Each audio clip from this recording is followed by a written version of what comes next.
why I be hitting the mute button. I really don't know. Literally. Hi. Hello, everyone. Hello. Okay, so hold on. Let me do this real quick because I definitely want to hear from you all on today's topics. Absolutely. Please hit the like. Oops. Please hit the like. That's what that word. Please hit the like. Please hit the like. Please hit the like. Please, please, please. Let me see. Call in. Hi, Room Shaker. Hi, babes. Call in. Let me see. Call in. Only. Period. Let me put this up now, so don't forget to do it later. And that's on period. Okay, hold on. Okay. Boom. Boom. Okay, I love you guys. So, welcome, welcome, welcome. Hello, everyone. Hi. Amanda, Patricia, Rowe, Prize, Truth Hurts, Kate, member. Renee, Erica, hello, everyone. This looks weird. This looks weird. Okay. Okay, boom. Boom. Okay.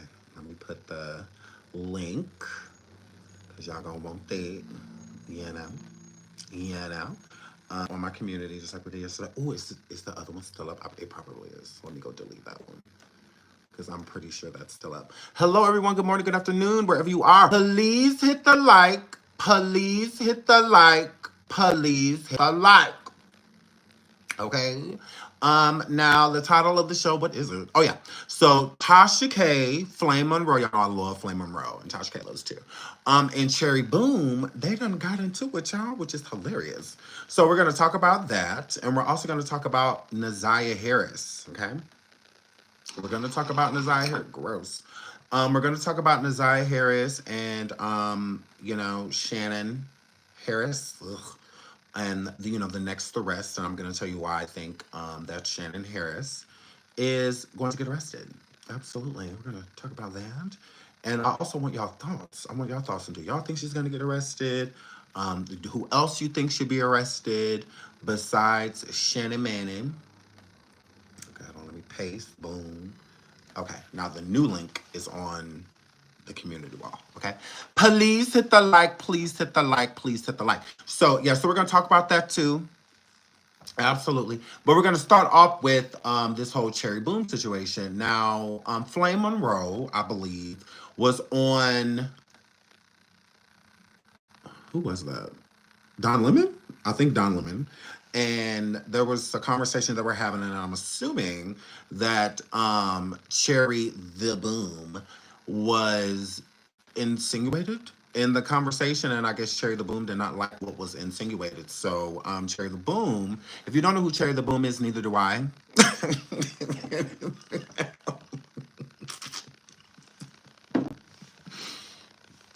Oh, girl. Oh, girl. So, I don't know who the Cherry the Boom is. I done seen her big face ass on camera and stuff before. I guess she be over there ratchet on Bigo. I mean, I really don't pay attention to all of that, and I also don't pay attention to somebody that is like their biggest cheerleader, to where they're live telling you how beautiful they are, how they're this, how they're that. I know I'm a bad bitch because it just is what it is. I don't have to keep reiterating it or discussing it or letting you know that I'm that girl. My actions definitely show that. And I'm a girl, 146K and growing, no mentor. So, yeah, my stats show that I'm a baddie. It just is what it is. I'm respected on these good streets because I put in my work. I've done my just due. I've left a mark. I've done that.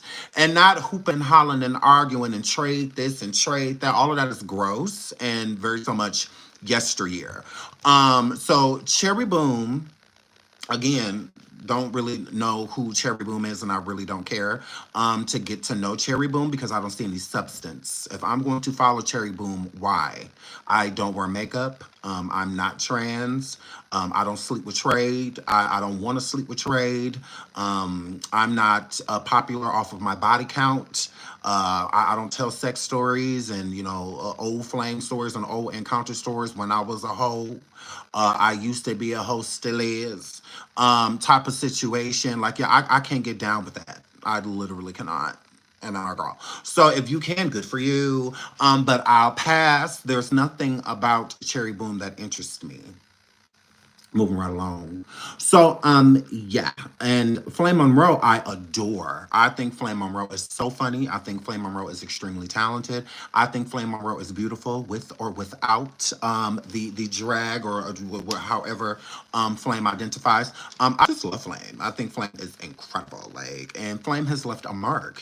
Flame is a legend. Flame has been doing this a very long time. Stand up comedy, also being on shows and stuff like that. Like, so shout out to Flame Monroe. We love you. Okay. Flame Monroe gives baby RuPaul to me, like how RuPaul has definitely left a mark. RuPaul is not known for the bodies and the trades and the people that Ru done slept with. Ru keeps her private life private. Just what you're supposed to do. Ru is known for Ru's talent, Ru's drag races, and that is what Ru is known for. Being a pioneer is what Ru is known for. Being very legendary in the gay community as well as the hetero community. Ru is loved by everyone.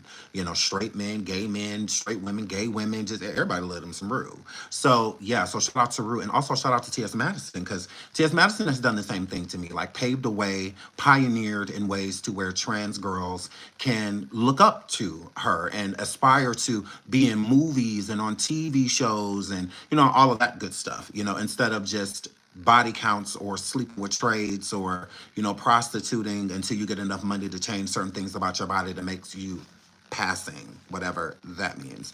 So let's get into Flame. Flame, again, was, I believe, talking to Don Lemon, and I am assuming that Cherry the Boom was brought up in certain ways, and Cherry the Boom did not like it. So Cherry the Boom decided to go over big on be ratchet, like it always is. So yeah, hair flip, just I guess another manic Monday, I guess.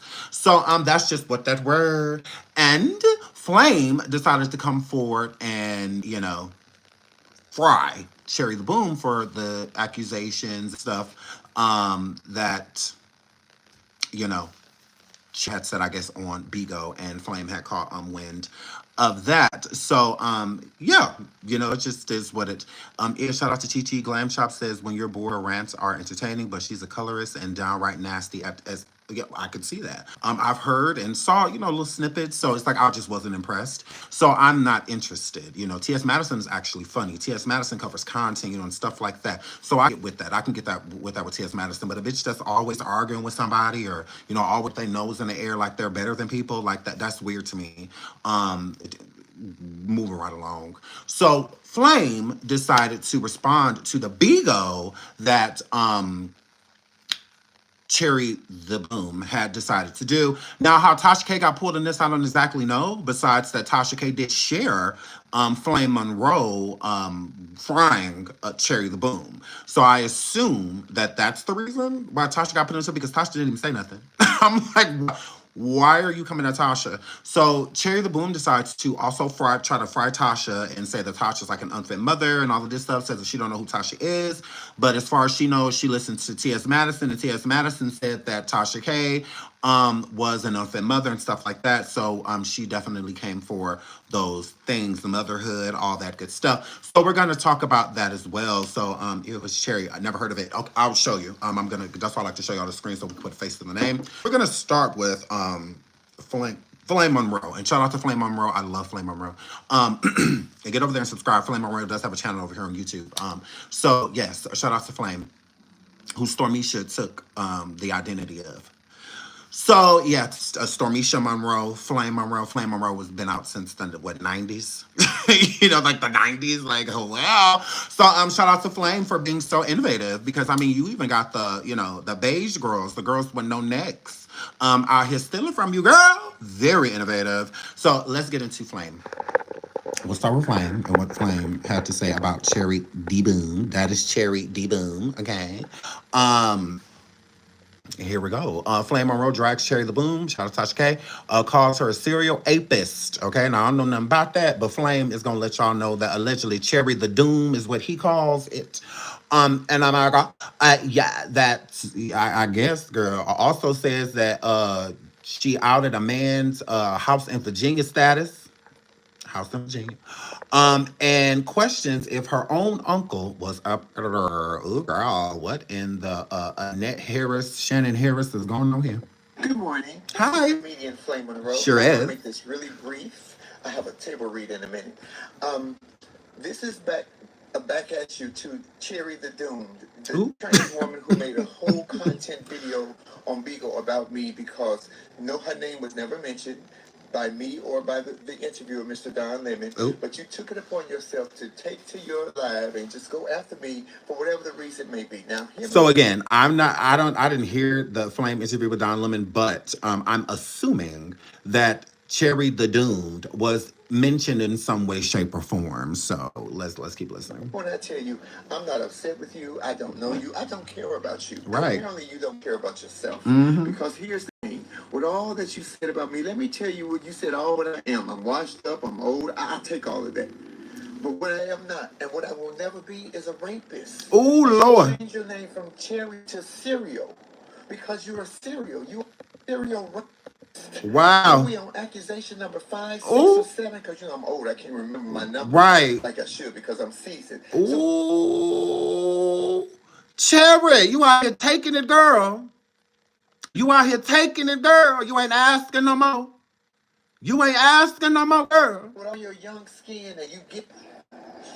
Good morning. This is woman and woo, and you get in these spaces, you don't understand the meaning of no means no. No means rape no. is rape. And you are on accusation number 5, 6, or 7. Ooh. You say I've done way more for the gay and trans community than you ever would. You have. I don't condone rape. Ooh. I ever condone rape. Ooh. You don't even rape the trans. Ooh, Lord. Your trans sisters and your gay brothers. Ooh. This speaks volumes about who you are. But Ooh. we knew who you are from the first time you hit the internet. Ooh. Because the first time you were on the internet, you were sitting in a car with a young man that you was dealing with. You made him out himself. You made him tell everybody. You threatened to make him lose his job if he didn't expose that he was dealing with you with a trans. Wow. So Flame said, yeah, you was over there sitting in a fucking car with a house in Virginia trade and told the house in Virginia trade that you was going to expose him if he didn't let the world know that he was sleeping with your passing ass. Ooh, girl. Ooh, girl, miss, I'm passing. Are you sure? If you got to do all that, and I'm my girl. Yeah, because when you pass it in the trade, don't mind walking in the store with you and walking in a club with you, you know, and all of that, girl. When you're not passing, girl, this is when you gotta force people out because you're not passing. Everybody know that dude looks like a lady. Ooh, girl. You made him expose that he had the virus while still sleeping with him. I thought you were brilliant for that, by the way. You sleep with him and he got it. You are so smart. So smart. You're so smart. Look, you need to let everybody know that you got the house in Virginia and you're sleeping with me. Girl, la, la, la, la, la. You are so smart. You are very bright. You need to let everybody know that we, as in W-E, as in we is in Paris, girl, have the house in Virginia. Let everybody know that we is positive. Let me guess. You didn't get your GED, Cherry the Boom? You should be a Rhodes Scholar. Thirdly, you say you're big in ballroom scenes. I'm not into the ballroom scenes, but on the videos I've never seen you walk a ball, judge a ball, win a trophy. The only thing I ever see you do is step past the ball. Lord, he said I ain't the gold Flame. Flame said I ain't never seen you walk down the ball. Right. So you said that you the queen of the ball scene and all of this stuff. Storm said, Flame said, I am not a part of the ball scene. Well, clearly neither the is Cherry. If you ain't never seen no videos of her walking down the thing, judging the thing, you know, none of that girl. So clearly she ain't either. So I mean, hey. Woman and you get in these spaces, you don't understand the meaning of no means no, because rape is rape. Lord. And you are on accusation number 5, 6, or 7. You say I've done way more gay and trans community than you ever would. You have. I don't condone what I ever. Ooh. But you don't even rape the trade. Oh, Lord. Your trans sisters and your gay brothers. Ooh. This speaks volumes about who you are. But we knew who you are from the first time you hit the internet. Why? Because the first time you were on the internet, what you happened? were sitting in a car with a young man that you was dealing with. You made him out himself. Tell everybody you threatened to make him lose his job if he didn't expose that he was dealing with you with a trans woman. You made him expose that he had the virus while still sleeping with him. I thought you were brilliant for that, by the way. You sleep with him and he got it. You are so smart. Girl, you should be a rose scholar. Flame, you better eat. Thirdly, you say you're big in ballroom scenes. I'm not into the ballroom scenes, but on the videos I've never seen you walk a ball, judge a ball, win a trophy. The only thing I ever see you do is step passable, and you're a woman, and you get in standing in a corner with somebody with a camera on you, going up and down your body, and you loving yourself. How popular can you be if you are your number one fan? Yes, Flame. Yes, Flame. How popular can you be if you only like you, ho? Are your number one fan? Right. I don't understand what no means no, which makes you a basic, common, ordinary, run-of-the-mill, everyday rapist. Oh, Lord. You're a serial. Ooh. Change your name to cream of wheats, oatmeal, Cheerios, or Raisin Bran, because what you are is shredded wheat. Shredded. A rapist. Correct. That's it. Ooh. Nothing more. Nothing more. Nothing less. Nothing less. You are just a rapist. Ooh, Lord, Flame. Wow. But cheer up. Life still holds promise for you, because you know that uncle that your mother named you after? He was a rapist too. Y'all got the same name. Have the same fate. Lord. Have a great day, Syria. Ooh, have a good day. Have a good day, Syria. Have a good day. Yes, Flame. Nice and calm and very cute. Very cute reads. Very, very cute reads. Ooh, girl. So this is after Cherry went live and said a whole bunch of nasty stuff about Flame Monroe. So let's get into Cherry D Boom coming for Tasha K. Let's get into that, girl. So Cherry claps back at Tasha K amid RAPE allegations. But how did Tasha get in it if Flame Monroe was the one dragging her? So again, Tasha didn't say nothing. Tasha didn't say nothing. But here goes Cherry. Oh, hold on. Ooh. All I know about, and I'm gonna be real with y'all. All I know about. I'm gonna be real. All I know about Tasha K. I heard T.S. Madison say about her. What? Her being a deadbeat mother. And her being sued by Cardi B and old Cardi B like $1 million. That's all I know about Tasha K. You know why? Why? That's the only thing I know about Tasha K, because Tasha K, from the looks of it, is not a bitch that interests me. Well, the only thing I know about you is that you're a guy. Hang on. Tasha K. Y'all, I know a lot of y'all, the old girl, I see so many people, old girl, when Cherry see this, she gonna go live and she gonna go, oh, girl, what is there to say about a basic, black, nappy-headed, ugly, tired bitch who's struggling being a mother? Ooh. What do I say? What is it? What do I say? Hold on real quick. Is this the same person?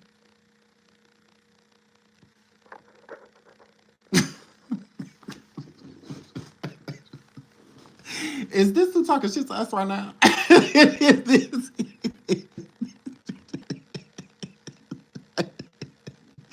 Is this the mosquito that's over there buzzing right now? Buzz, buzz, buzz, buzz, buzz.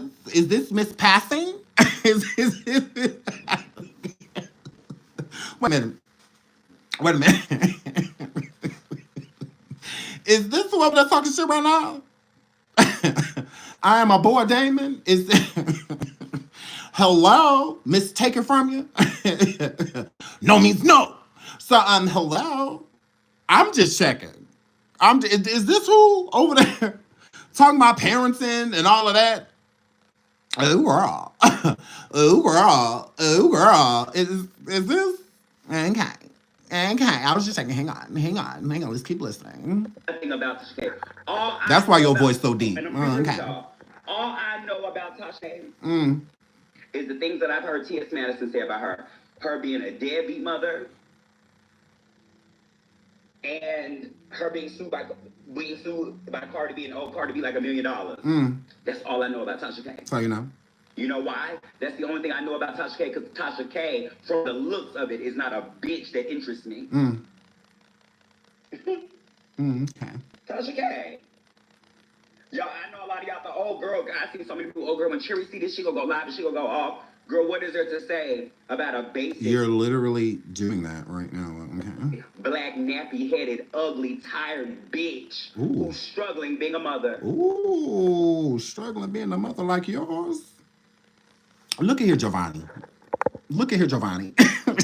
Look at Giovanni Rogers. Look at here, Giovanni. Giovanni. Hello. That's why you mad. That's why you mad. And I'm like, girl, I was just checking. Is this you? This is the mosquito over there buzzing. Okay, I just have to keep checking. I just have to keep checking. Let's get to the next part. Girl. All this colorism, girl. She's like, look at her.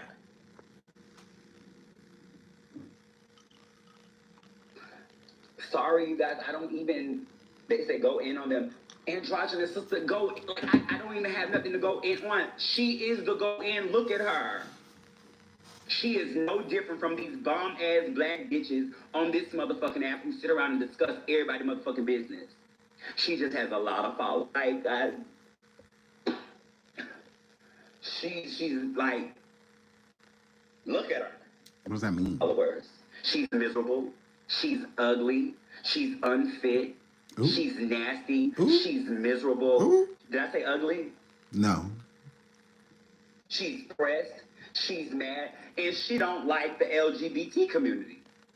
Apparently, and if they don't like the motherfucking faggots, you know damn well they're be evil with a trans bitch. I think what a lot of people want me to do is sit here and explain myself.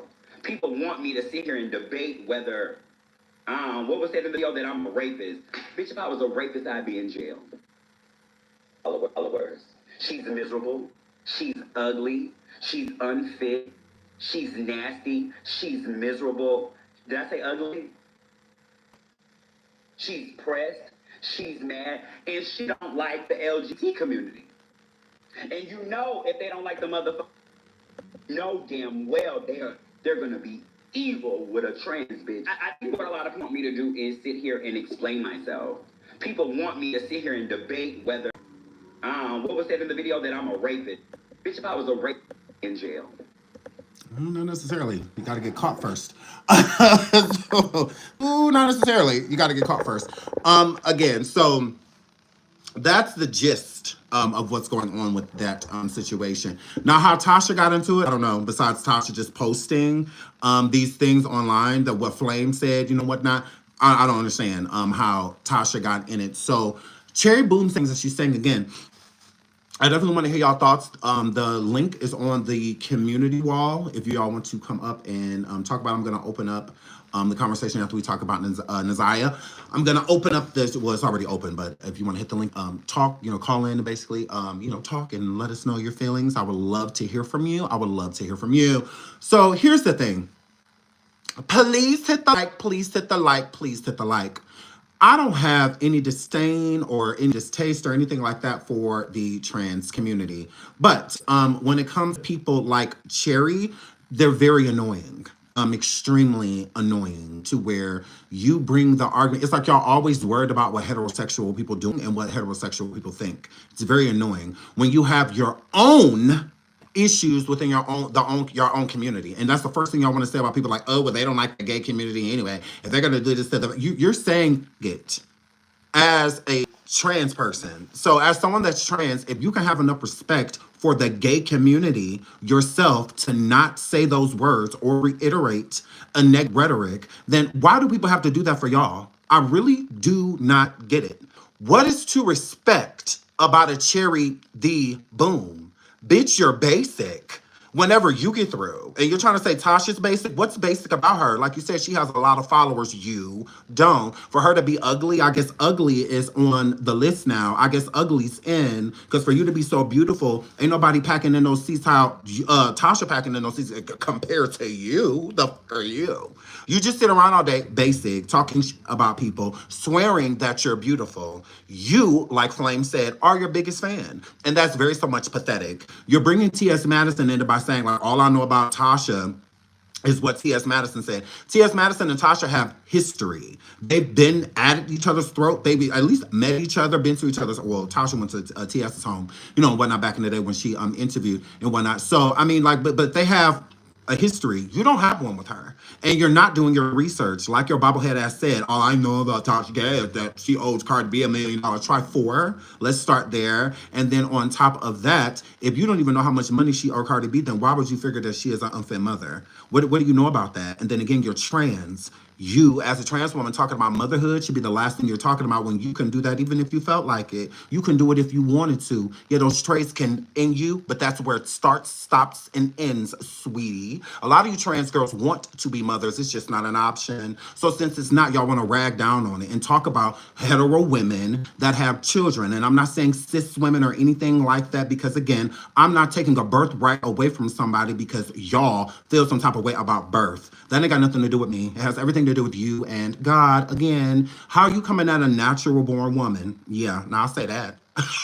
I'll say that. For being able to do something that you can never do. Are you angry with her fallopian tubes? Is it because you can compare and contrast your body, say everything but that? You can go buy a lot of things. You can go lay on that table and get a lot of things, but a reproductive system is not one of them. It's called a birthright. Something that you need to respect if you want somebody to respect you being trans. You hoes talking about some y'all passable. Y'all ain't fucking passable. I've never met a passable trans before in my life. Because if a nigga wants some pussy, you will never be passable. When it's time to lay down, you flailing out that dick and balls, it's going to be a turnoff. That's going to make them leave that room if they don't hurt you. So again, what do you mean by passable? What does that even mean? You either are or you aren't. The only way you can pass as a woman is if you pass through a birthing canal and came out of a vagina with a vagina. That's it. That's all. And it's a shame that we even have to say things like this at all. But it's bum dusty ass bitches like you that's supposed to be trans but don't do anything for the trans community. And I'm not talking about out there handing out plates, giving free titties, to being a shining example, leaving a mark. Didn't one of your trans sisters that was on social media pass away too? And don't nobody even speak of her. Why? Because y'all are basic. All y'all leave behind is the bodies that y'all have counted. All y'all leave behind is the niggas that'll fuck y'all in the dark and ignore y'all in the light. So again, girl, ain't nobody worried about you. Rest. If Tasha K was ugly, then what the fuck are you?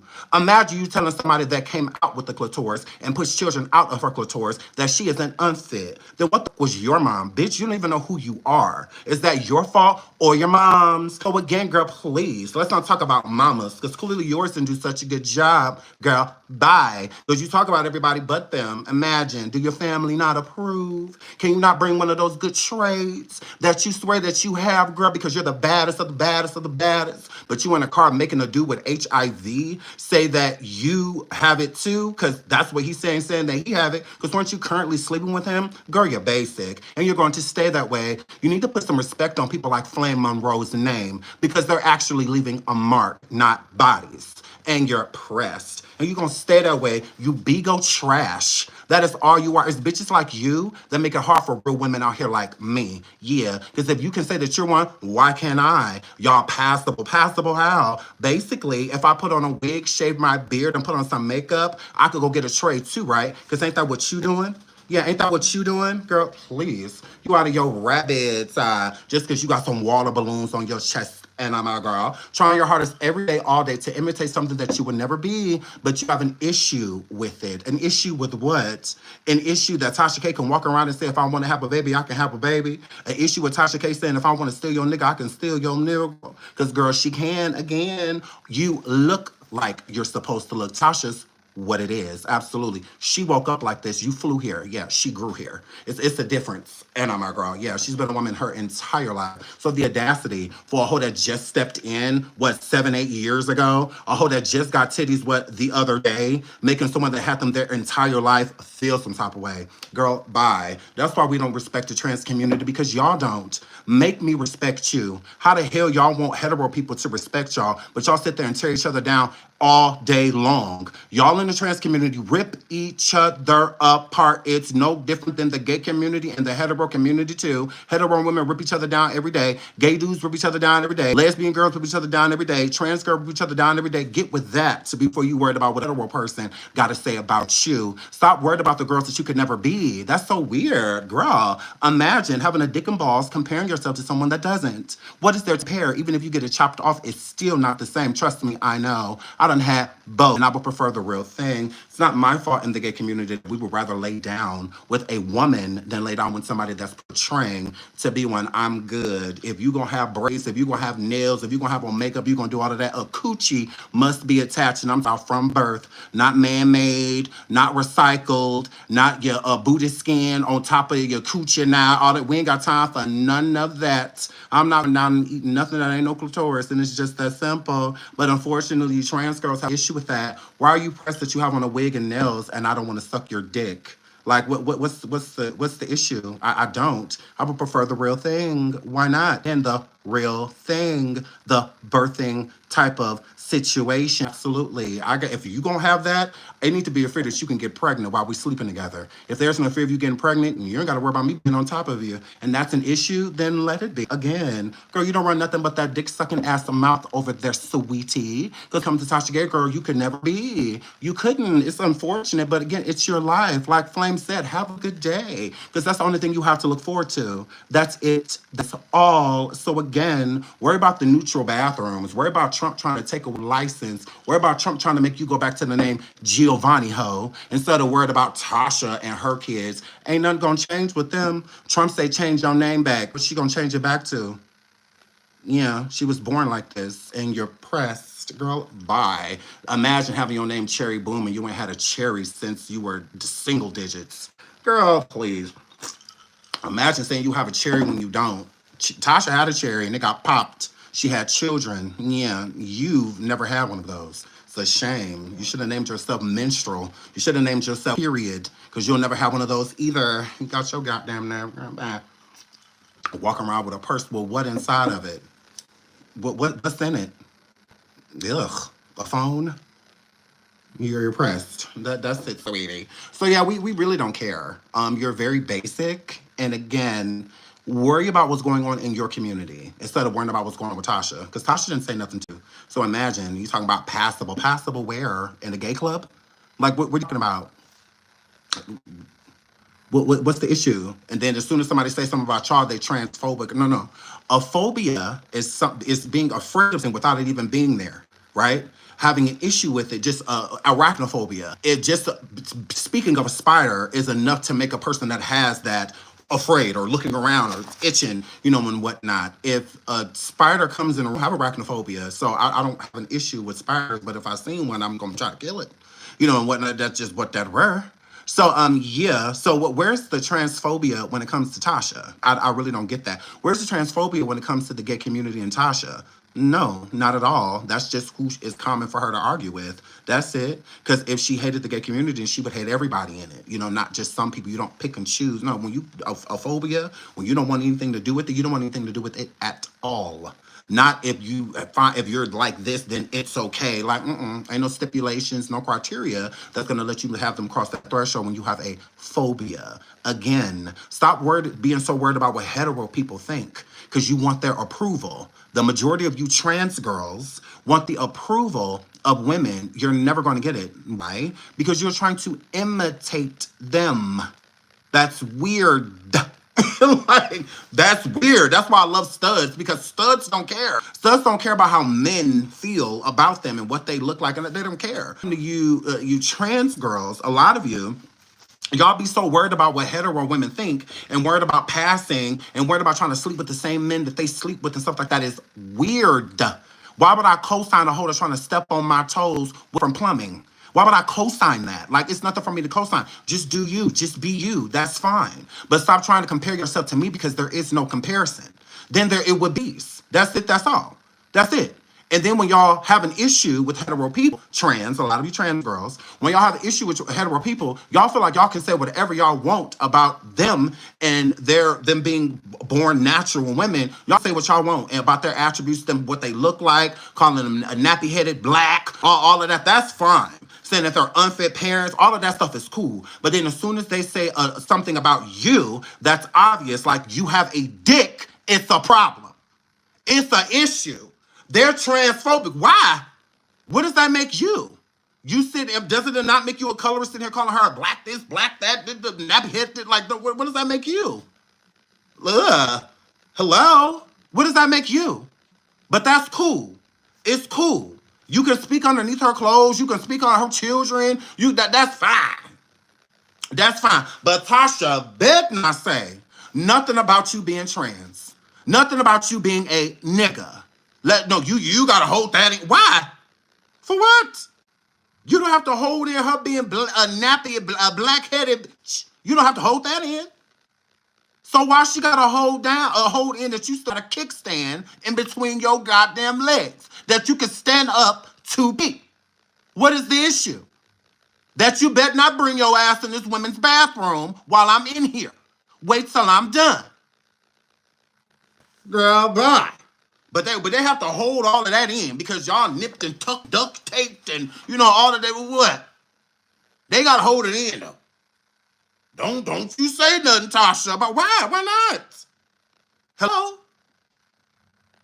Got your damn nerve. Like that. That's hilarious. That is hilarious to me. But they have to hold their tongue. Oh no, Tasha. Don't you go there. And Tasha ain't even said nothing yet. Yet. Besides putting up that mugshot of you when you went to that men's prison. Because that's what you need to be worried about, because they're already transferring trans to male prisons. That's what you need to be worried about, Cherry the Boom. Because jail is in your future if you run around here taking it from people. Yeah. Now let's see if they put your passing ass in a female's prison. Since you're passing. Oh, girl. Since you're passing, girl. Let's see if you pass that test. Let's see if you passing so hard that when they have you stripped down like they have everybody do, let's hope you got it tucked real good. Real good, girl. Absolutely. Talking about some you trans how, and you still got that kickstand in between your legs. Girl, please. If you truly trans, all y'all need man-made cooches. What y'all still got for? But y'all want to compare yourself to women for what? Why? Get rid of that. You want to be a girl so bad. You want to come and sit down and pee with us. Okay, get rid of it. Instead of sitting down and your balls and all that plopping in the damn toilet next to me. Got your damn nerve. Yeah, get rid of it then. Show us how real it is since you're so passable. Since it's no difference, it's the same thing. How? How is it the same? Hello? Women ain't walking around with straps on unless they gay. That's what they were. Hello? You can turn the dude around and do what and penetrate. You can penetrate, but you're the same as a woman. Women can't penetrate. That's weird. They penetrated. Shows how real it is. I mean, here flip. I mean, you want to be compared so bad. You passing, you this, you. There ain't no such thing. Not with that. There ain't no such thing. No. If you ain't getting in no one piece, it look like a woman standing there. If it's a bulge like this, the back of your pants, girl. And the back of the bikini, girl. Like a sack of quarters back there. All right, you big dick bitches. Got your nerve. Talking about y'all passing. How? Ugh. What does that even mean? You either are or you aren't. Like, that's it, that's all. No such thing as passing. Hello? Who told y'all that lie? There ain't no such thing as that shit. No, it is not the same. Y'all trying to say, oh, if a dude is with a trans, he's still straight. No, he not. How? When he was over there with LaKenza eating a kookaroo. He was over there with LaKenza. Correct. Making her climb walls. But then he was over there with you. How was that the same? Girl, he gay. I don't know what the y'all be talking about. Two peens together is gay. Whether they got a wig on or not. That was weird. I'm like, ugh. Like, that don't even make sense. Like, you sleep with a trans, you gay. That's how you gay, because they gay. Please. You not get to change sexes. Like, y'all can try to mirror one, because that's what y'all doing. Y'all imitating. It's not, like, legit.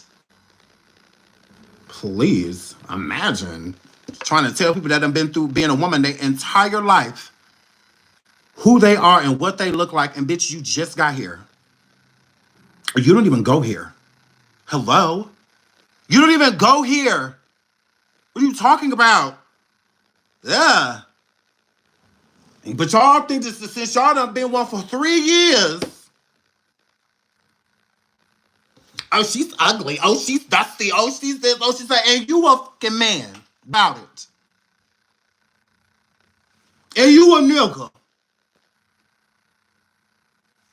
Please. It's called hormones, not estrogen.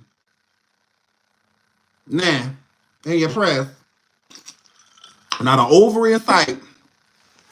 Not an egg in sight. No. Please. Y'all got y'all damn nerve. I'm passing. What? Class? Or what? Because I'm confused by that. You know, ain't no such thing. I don't know who lied and told y'all just making up rules. Y'all just making up this as y'all go along. Like, don't say women. Say cis women. No, you say that shit. No, you trans. And ain't nothing wrong with it. What is the issue? Y'all the ones be having an issue with it. I am a woman. No, you are a trans. That's what you are. If you want to throw woman behind, that's fine. Yeah. We're not making you a woman because that makes you feel better. Well, stand in the mirror and be a woman. That's what that were. But I'm not acknowledging you that way. Not acknowledge you as a trans woman, and that's disrespectful. Why do I have to be a trans woman because you have a dick? I don't know. I don't have to be a trans woman because you can't get pregnant. Hello? Why does it have to be trans? I don't know. Why does you have to be born a boy? We're not making something the same that's not the same. It's not being disrespectful. It's you can't force. You know how bad I want white people to just respect me as a black man and then a man? But no, I have to say black because they see. I would prefer not to be listed as a race. Or nationality, just a man, because that's what I am. I'm a man. As bad as I want that, it's not going to just happen. So why do y'all feel like it's just gonna happen with y'all? Like, what does that mean? Like, gross. What? Like, hello? Hello? Yes, I have a big nose and I'm proud of it. Proud of it. Very so much. It ain't going nowhere. Imagine. Nose jobs are only like 10,000. These braces are 8. Yeah, I'm keeping my nigga nose. It's very so much gorge when you're pressed. See, unlike the cherry booms and all of them, I love who I am. God didn't make any mistakes. He knew exactly what he was doing. Uh-huh. And I don't have to sit here all day long and try to explain to y'all how I think I'm beautiful. I know I am. I don't need any. It's nothing to discuss. It's nothing to discuss. I'm a bad bitch. Period. That's just it. The conversation is done. We gotta start talking about something else now. We gotta start talking about this now. Hello. We gotta start talking about something else now. Yes, the Lord did this. And the girls are pressed. And the girls are pressed. No plastic surgery here. None of that stuff. I love me. I love me. I don't care where I move, who I'm around. The gay community ain't never put enough pressure on me to make me want to change anything about myself, sweetie. Nothing, girl. Nothing, girl. Very so much category bad bitch. Like, very so much. Ugh, girl. Yeah. I'll feel ugly when I have trouble getting a man or a woman. I've never had those issues. Not even with gaps, bitch. Girl, I was on yachts. Teeth spaced out on yachts, girl. So, yeah, her flip. The confidence exudes. Feel it. Feel it. So, I definitely do. But, yeah, I just find that weird that, you know, with these trans girls, I'd be like, yeah, like, chill.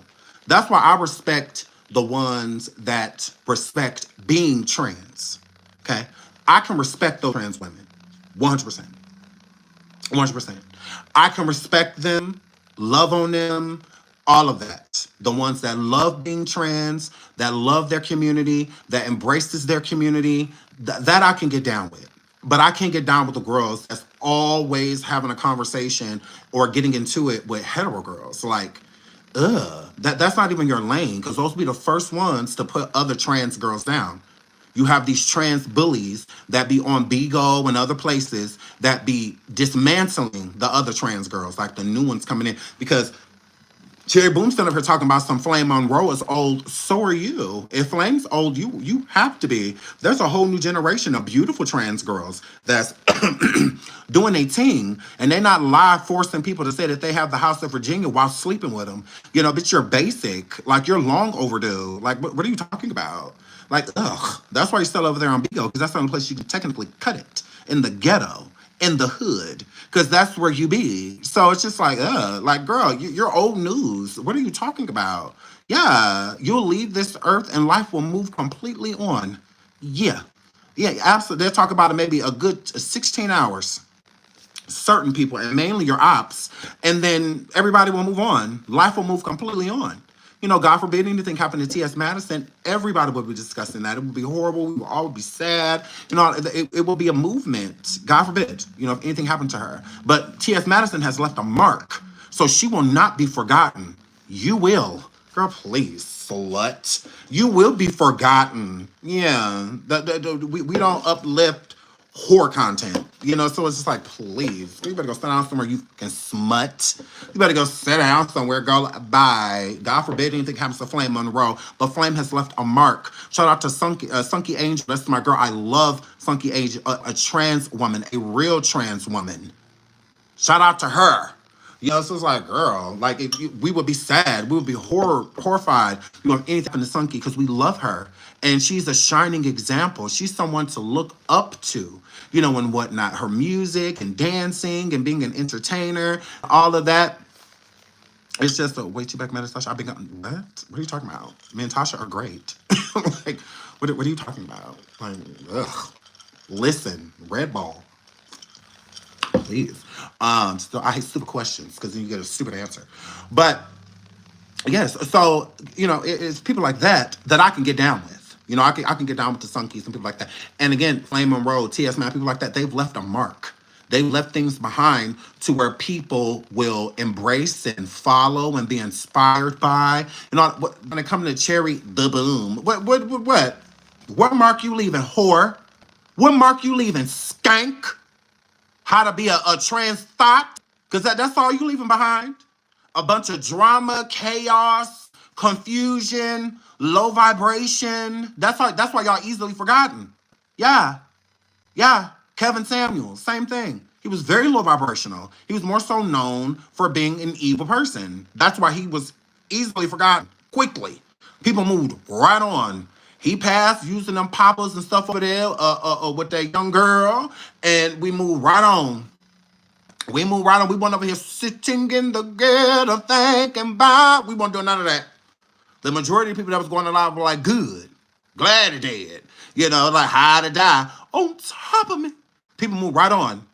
Same thing with you, the Boom. God, please. People move right. You ain't no damn body. Like, who told you that? These trades? Ugh. Who told you that these traits that you have to force to say that they slept with you? Imagine going live saying all of this stuff about Tasha K, but don't even tap the fact that you have been accused by multiple people of RAPE. Let's not talk about that. Let's move on from that. Let's talk about Tasha K. Why? What she say about you? What are you responding to, Goofy? What are you responding to, nigga bitch? What are you responding to? Hello? What happened? What happened? Ugh. Like, you got your nerve. Ugh. Talking about all the things you can't do when it comes to Tasha. Like, that's weird. Very so much weird. Because that says that you're ugly if you have to go live saying that type of stuff about her. For what? At least have a reason. So we be like, oh, okay, we see where this angle coming from. I probably wouldn't have said that, but, you know, you are. So, I mean, it just is what it is. But that's not what happened. That's not what went on. So, I mean, you truly have your nerve. Like, yeah, correct. It's like this fucking guy chick. Like, nah, please go sit your deep throat, aggressive throat ass down somewhere. Sit over there talking about Tasha K, the reason why. It's like, go like this. It's a lot of nigga coming out of that right now. Did you not take her hormones this morning? Because you know Tasha doesn't have to do that. Correct. Correct.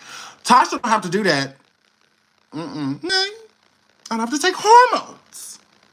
Okay. I naturally have estrogen. Okay. Oh, no, you fucking did it. So, yeah. And you're pressed. Are you mad? Ugh. Are you upset? What are you mad at? But you don't talk about a baby, her being an unfit mother. What? Are you saying that with children? No. Oh, okay. It's the audacity. Like, ugh, what makes her? Like, you didn't even know her. You said I don't know much about her besides what T.S. Madison said. You somebody that has a history with her? You talking about her? T.S. Madison? Okay. You clearly wasn't listening because you didn't say anything that made her unfit besides T.S. said it. So you don't need much information, do your slow arse, do you? Well, they said it, so it must be true. Well, Flame said that you're a rapist. I should just believe it, right? Hello, Cherry. See, you didn't even think about that, did you, you goofy bitch? You didn't even think about that. Flame said you were a rapist. Correct. Flame said that you was a rapist by 5, 6 allegations. Should I just believe it? Or what? Because that's what Flame said. And I like Flame, so I'm just going to listen to Flame. Right? Hello? I'm just going to listen to him. He said you're a rapist. Because he didn't state any proof. He just said that you were. TS didn't state any proof that Tasha was unfit because you couldn't even give an unfit claim. You just said that she said it. Okay. So you're just running with it? Us too. Yeah. Flame said that she was sleeping with a man with a house in Virginia and you forced him to say that he had the house in Virginia and to admit that he was sleeping with you with said house in Virginia. So I'm just going to assume that you have that home in Virginia as well. Oh, correct. See, it can go both ways, but that's what happens when you're stupid. You know, that's what happens when you're dumb. You know, because that's stupid. And then you go live and you state everything but that. Y'all want me to explain myself. Duh. Duh. So does your victims. So do why me? So does your victims. And then again, you was doing this to your own gay community. Yeah, not trades. You know, you was doing this to your own gay community. Correct. Yeah. That's what that were. Sharing the same name as your Uncle Ars. Giovanni / Uncle Giovanni. Uncle Cherry, please go sit down somewhere. Brother Cherry, please go sit down somewhere, you goofy. Sure. Like, girl, you looking sound dumb. You looking sound dumb. Okay? So, yeah, you got your nerve. Moving right along. So So when y'all do call in, y'all can talk about the Cherry Boom situation. I feel about like her being, being trans, whatever. Or you could talk about how you feel about just her coming for Tasha or her coming for Flame. Yeah, so I definitely want to hear y'all feedback on that. So let's get into the whole NaZiyah piece. So NaZiyah's aunt Shannon Harris, her children has been taken from her. Okay, that was one of the last updates that we got, that CPS took her children.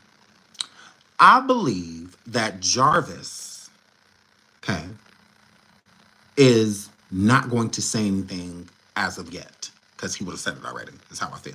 I think he's kind of waiting to see how this plays out a little bit further. The next court date is in like 3 weeks, March 7th. So we will be definitely covering that. This is another reason why I want to keep it going. So her children have been taken. Now, Shannon has been ripping and running around to other people addresses, like staying with her sister and her sister's boyfriend. And now she's allegedly staying with another friend, not a family member this time. She's staying with a friend. Yes, Shannon, I'm on your roho. So she's allegedly staying with one of her friends and not staying at the home where Annette lives, right? I believe Shannon is doing this because Shannon is running. Shannon knows that the police want to talk to her. Okay. And I think she's afraid to talk to the police because the main thing they want to talk to her about is this whole CPS case, right?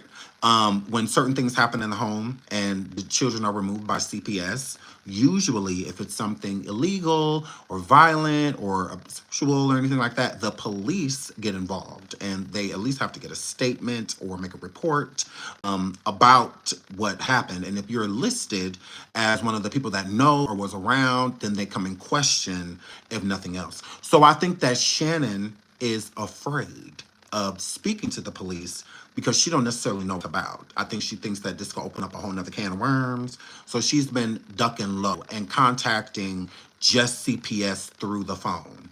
It's another reason too why she hasn't gotten her kids back, because she has not complied with this and not staying at the address, because the police is going to the listed address that they have for her, which is Shannon's mother's home, Annette's home. Shannon does not have her own place. So when her mammy sat there and lied and said that Shannon also said it herself, that she had her own place, that she did not live with her mom, that she was just saying, you're lying. You do not have a place at all. Again, if you was hiding out, why not hide out at your own apartment? Why go hide at your sister's boyfriend's house?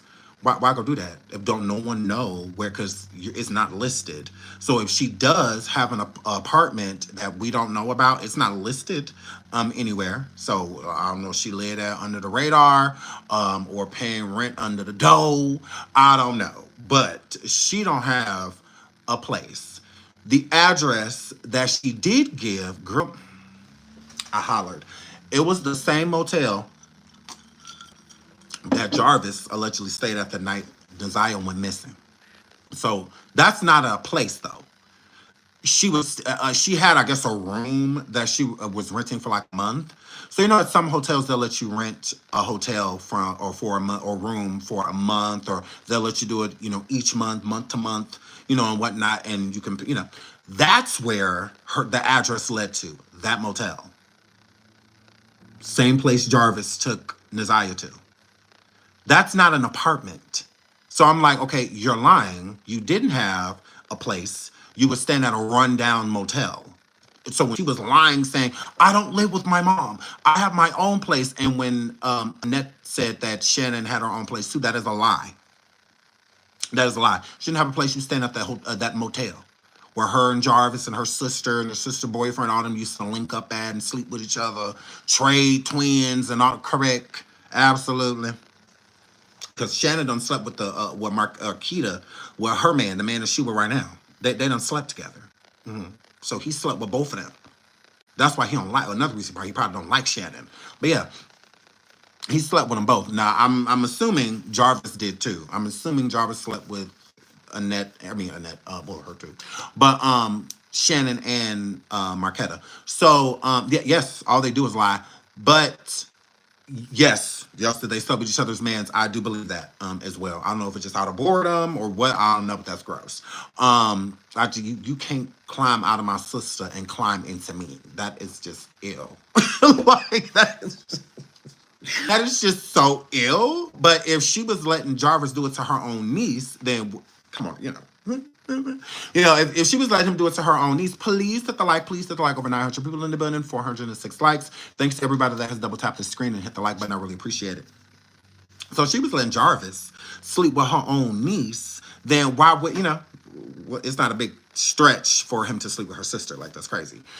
So I believe that Shannon is afraid of being arrested. Okay, because they have to blame this on somebody. And when I say blame, I mean NaZiyah was 13. So with her being 13 years old, I feel that Shannon will be the one charged before Annette, because Shannon knew everything she needed to know about Jarvis. She knew about his offenses. She knew that he was a predator.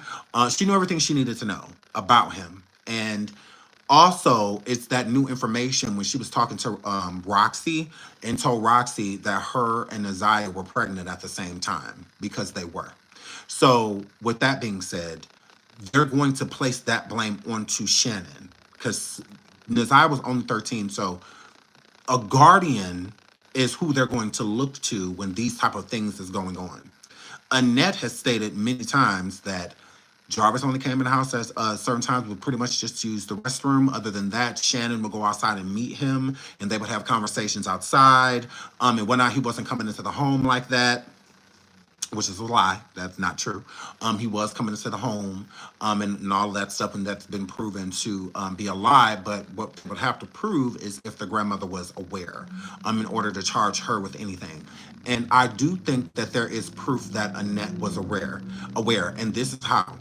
In those text messages, NaZiyah had asked Jarvis if he had asked the grandmother for permission to basically remove her or come into the home. Either remove her from the home, or like she was like, well, did you ask? So that means you knew that there was a relationship, rather sexual or not, going on with NaZiyah, right? Because it's annoying when people just look at it as a sexual relationship, because they're being vague when they say, oh, all I saw was an uncle-niece relationship going on. That's bullshit. You know you're lying, okay? You are aware of a relationship. Relationships build. Relationships grow stronger. And the more time a person spends with someone is how certain emotions and feelings come about, right?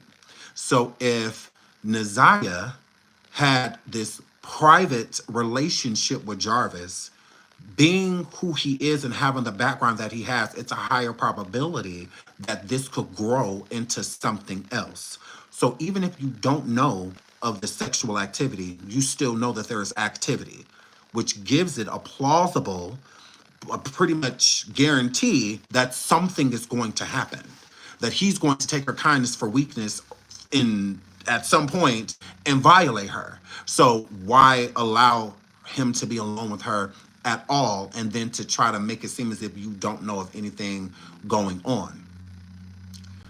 Why would Annette allow Jarvis to take NaZiyah alone to the shop and all of that stuff if she barely spoke to Jarvis?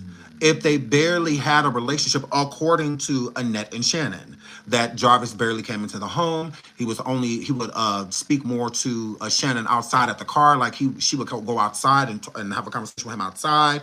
He wouldn't really come in. Then why allow him to take her alone? That falls on to Annette. That does not fall onto Shannon at that point in time, because Annette is NaZiyah's guardian. So Annette was allowing a predator to remove a 13-year-old child from the house and do what he will with her. No guardianship, no supervision, none of that stuff was going down. None of it. So Annette has to explain. That's again why the judge said that her testimony was questionable, because she has to explain, why would you allow her to leave alone with a man that barely ever spent any time with her? Why would you allow her to go to the shop and clean and any of that? There was never any record of any payment when it came to NaZiyah. Meaning there's nothing to dictate that he was giving her compensation for anything that she was doing. So how is she going up to the shop working if you don't allow her to go anywhere else? If she has to come straight home from school, because they're always babysitting other people's kids and stuff like that. If she don't go nowhere, why, when you do allow her to leave, this is who you're trusting her to leave with? This is who? Somebody you state that you have no relationship with. This is why I think Jarvis was sleeping with Annette too.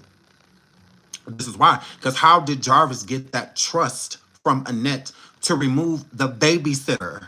NaZiyah is important in the household because she's like the built-in nanny.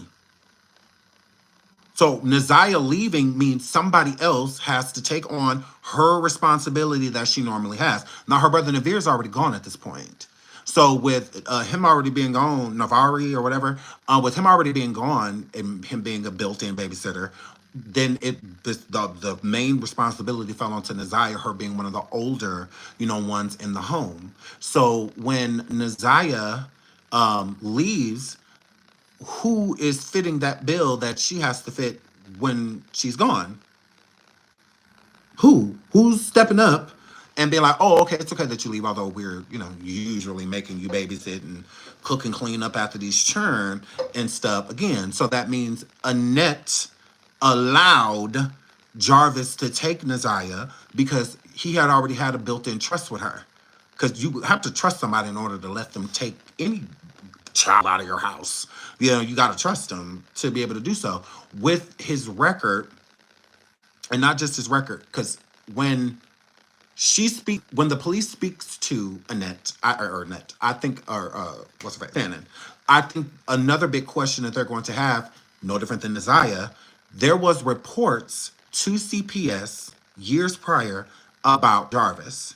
CPS even came out and spoke to the family, but there is no confirmation that NaZiyah was spoke to, although NaZiyah was one of the children that was being alleged that was being violated by Jarvis at the time. How can you say it was just a daughter-niece relationship when there are CPS reports that Jarvis violated NaZiyah as a child?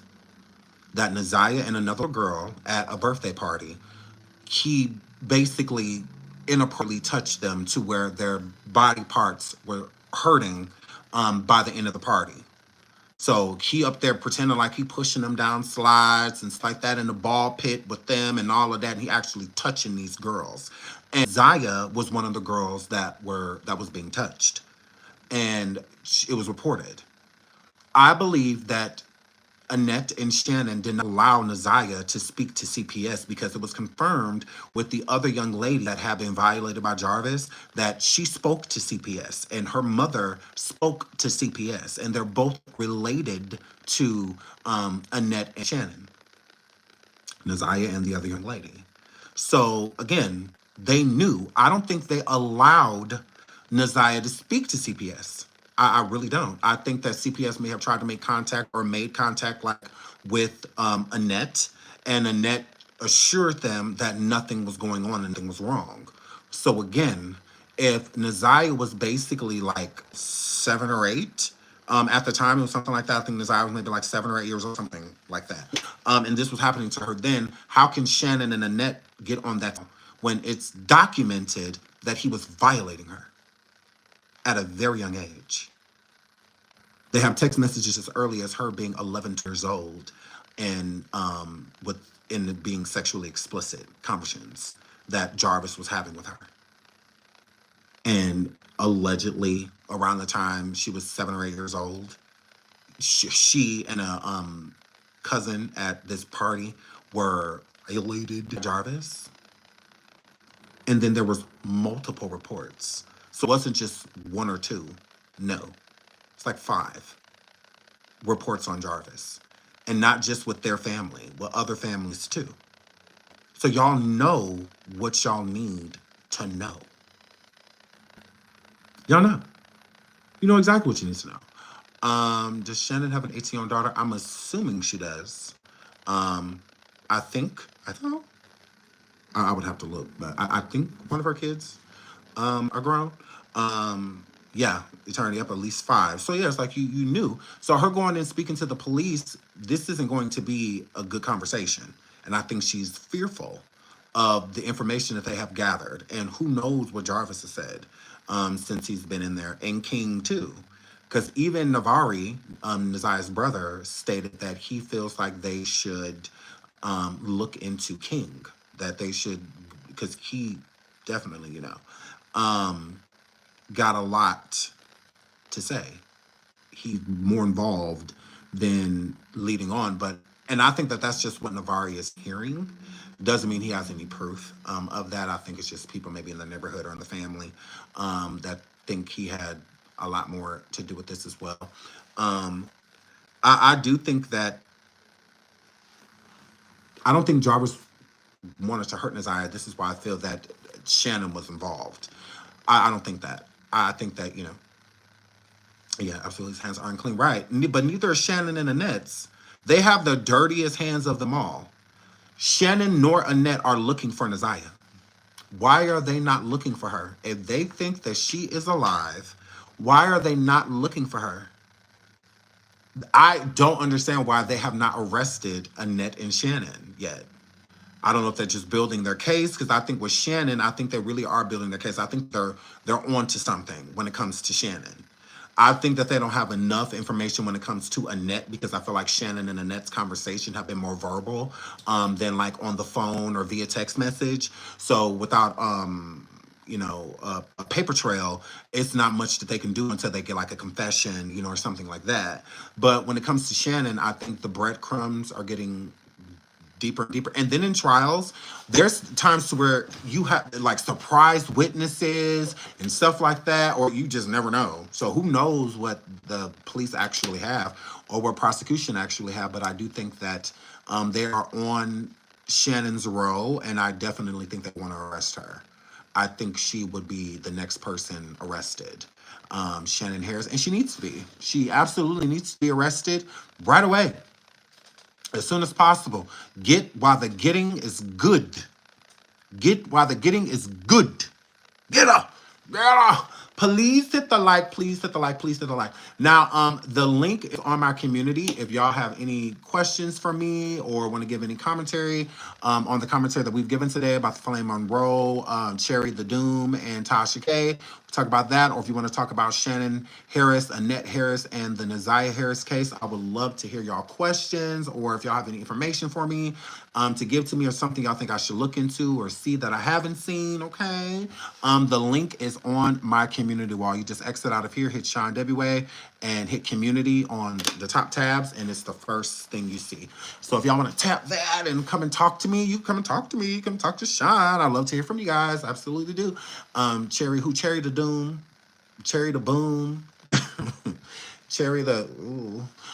Yeah, that person. I wonder if they arrested Shannon because they talking about statements from. Now, I have been looking into the DOC in Detroit and the Michigan area, and I have not seen an arrest for her as of now. I have not, but I'm confused on one little thing that I did find, so I'm gonna research that some more today, because I found it this morning while I was working out. She may have a warrant. She may have a warrant, and it's a new warrant. So I want to look at. So I'm like, is this a warrant? I'm like, oh my goodness, oh my goodness. So I think Shannon has a warrant. Now I don't know exactly what the warrant is for, but if it's a warrant, so I do want to do more research on that and see also what is King being charged with, murder and other things. But the murder case that King has is not related to NaZiyah. I do know that for a fact. It's not related to NaZiyah's case. Completely separate situation. But that's one of his charges is murder. But he got a long rap sheet. I looked up King. I was like, whoa, he is a career criminal. He has done a lot. And with him taking lives before is why I feel that he has more information than what he's leading on. I think that he, and I've said this before, that he coached Jarvis and how to get rid of NaZiyah's body. I think King knows exactly where NaZiyah is, and if he don't know exactly, he knows what area um, NaZiyah is in. He definitely do. That is for sure. And tell him what's going up and through that shop, right? That too. That too. Hi, Delicious. Hi. Right, I believe that's yeah. King is a very shady character. Yeah, King is yeah. Y'all can say an accomplice. Yes. Is he a career criminal? Yes. King is a career criminal. He has been breaking the law since they'll allow. Since he's been being charged as an adult since he was a kid. So yeah, I think that because again, it's not in Jarvis's history to take lives. You know, that's not what he's known for. He's not known for taking anybody's life or anything like that. Um, so he would have had to talk to somebody experienced in that area. And who better than King? Who better? A career criminal. And then these are just the things that King has been caught for, you know. The things that he's been caught for, who knows what else he's done, or anybody else that he may have taken the life of, or, and whatnot. And then also with King allowing Jarvis to hang out with a little girl. Like, if you want to hang with her, I guess, but I'm not. I'm not hanging with a 13-year-old child unless it's your kid. Now, if it's your kid and you're bringing your kid along, oh, whatever, no big deal. That's fine. But if the kid is not yours and you're known for doing certain stuff and you traveling around with this little girl, no, not at all. Not at all. And King allowing that and being okay with that says a lot. That definitely yeah, that is a lot. Like 100%. Trigger warning, yes, very so much. I live in the Twin Cities. That was cute though. Yes, and I was born in Indiana, so I will be Indiana's finest. I don't know what that means. Fucking weirdo. But yeah, I live in the Twin Cities. So catch up or get lost. Absolutely. Imagine. That's where my P.O. box is though. Imagine going there and never seeing me. Cause you won't. So air flip. Goofy hoe. Yeah, that was cute. That was cute though. Yes, birds of a feather flock together. He was doing the same things. Agreed. Agreed. I think that I'm not gonna say he was doing anything with NaZiyah because I think that Jarvis is very controlling. So I don't think he would have allowed that. But who's to say that he didn't have his own girls? Because they said that Jarvis was using that hotel to bring other underage girls there too. So who him and King kicking it so close, they could have. I could definitely send him away because in his text message too with NaZiyah, he was basically having NaZiyah recruit. Correct. He was definitely having NaZiyah. Marquita says, "Love the Twin Cities. Did you ever visit Princess House?" Yes, I actually did a vlog. It's on YouTube. Over here at Paisley Park at Princess House. Yes, yes, yes, yes. I've been to Paisley Park. I've been to Princess Home. Yes. Um, Correct. So yes, that's what I'm thinking. But I'm sure he wouldn't mind smutting her out too. Right. I'm not gonna say that. I feel like with his boys. Um, I don't think that he necessarily cared. NaZiyah was sleeping with other people. I'm actually thinking that he kind of was hoping she was. But sort of like babies and stuff like that when being blamed on him. But he knew that NaZiyah wasn't sleeping with nobody else. And I think that, with people, it'd be like my property, type of situation. So I don't think he would have let King smash NaZiyah, like knowingly. I don't think he would have like passed her to King. I feel like he would have like get your own, or I could have her bring one.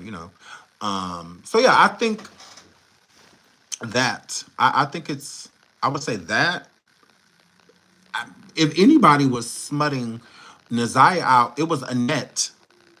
That's because I feel like from the information and stuff that I read, Annette is a madam. Annette is a madam, girl. Annette is a madam. Hmm. Correct. Annette is a madam, and allegedly a lot of those churn that she was bringing in, Girl, I think that was a madam. Mm-hmm. Yeah, correct. I think she was madam, and I think that he probably was having that girl do stuff with certain people, just not his friends. I could see him like customers. I could see that, and a place where I think he was doing it at was the baby mama house where he over there on Bell Drive. When she wasn't at home, maybe using one of her spots and other people, girlfriend spots and stuff that he dated as the places that he would let these men come and meet him and have, sex with these girls. When Shannon said she reached out to NaZiyah's friends, and NaZiyah's friends said that she was over there getting some. To me, that's the clue right there that it was more things going on. And again, Jarvis was allegedly in his text messages having NaZiyah recruit other girls, like girls around her age, to bring around too. You got to think about too with the young lady that testified against Jarvis, Marquetta or whatever, her daughter, the twin sister's daughter, Shannon's sister's daughter, that testified against Jarvis and said that Jarvis tried to make advances with her and try to get her to do sexual things with him, and she declined and said no. He had SCX with NaZiyah right in front of that young lady. So if he was requesting her have SCX him, you don't think he would have did it right there in front of NaZiyah? He would have. So he clearly not doesn't have an issue with, sharing and, coaching those girls to bring them around other people, to sleep with them. Mm-hmm. But yeah, in her testimony, she stated that he tried to. It's happened in court. Marquetta's daughter said that Jarvis tried to have SCX with her, and she said no. And then he proceeded to have it with NaZiyah right after she declined. So he did it right in front of her. She heard the whole thing, basically saw it. She probably closed her eyes, but it was happening right there. So yeah, that's what that ran. Yeah, absolutely. So yeah, he clearly didn't mind, passing around and stuff like that. Same thing with the sisters. Same thing with the sisters. He was passing them around too. I know someone knows where that child body at. That's sad. I love it. Yeah. And Shannon is those people.